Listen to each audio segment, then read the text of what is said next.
Androany andao andramana amin'ny live indray ho anareo mankafy sakafo gasy izay miodana vary sy loka rehetra dia tianareo ity vidéo ity.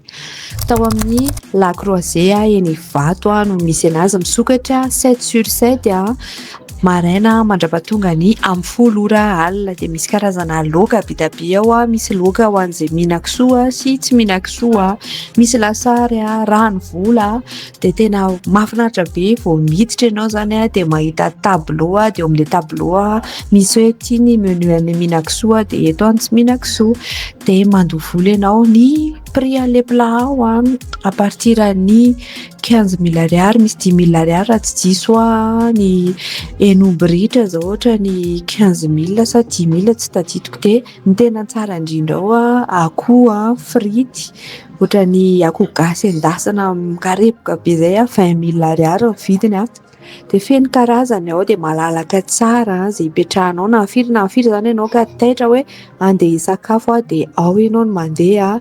Kompam-tanàna manokana ho an'ny chef Samy izay tena anisan'ny chef be tena tompon'izany sakafo malagasy izany.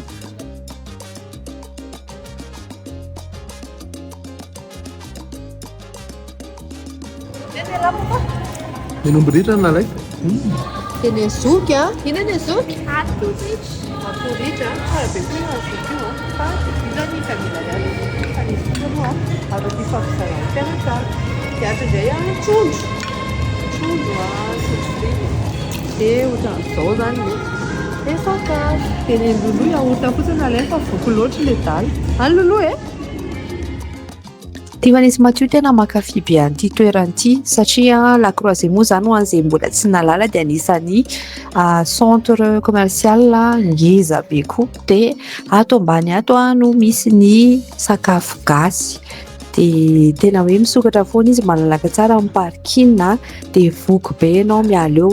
Raha astuce kely moa zany raha tsy malany ianao dia afaka ohatran'ny hoe plat iray ho an'olona anankiroa na tsara koa ohatra ny hoe maromaro nareo dia mifanakalokaly laoka dia hifampizarana ilay izy fa tena mahavoky be.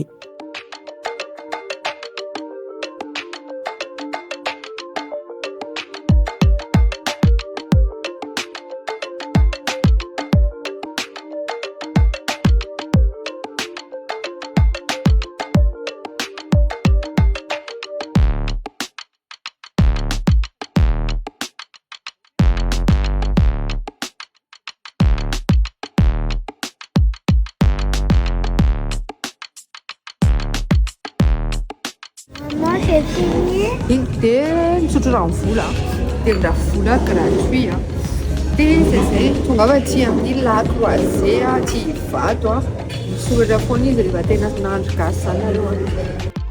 Dia izay ny aventure-ny indray tato amin'ny La Croisée manaraka indray andao andramana hafa indray ho anareo mankafy sakafo. Bye bye les food lovers. Bon, rehefa tonga aty amin'ny La Croisée nareo ka hatramin'ny 10 000 ato misokatra dia ato no misy an'ilay sakafo gasy mihitsy ny anarany io sakafo gasy dia ao.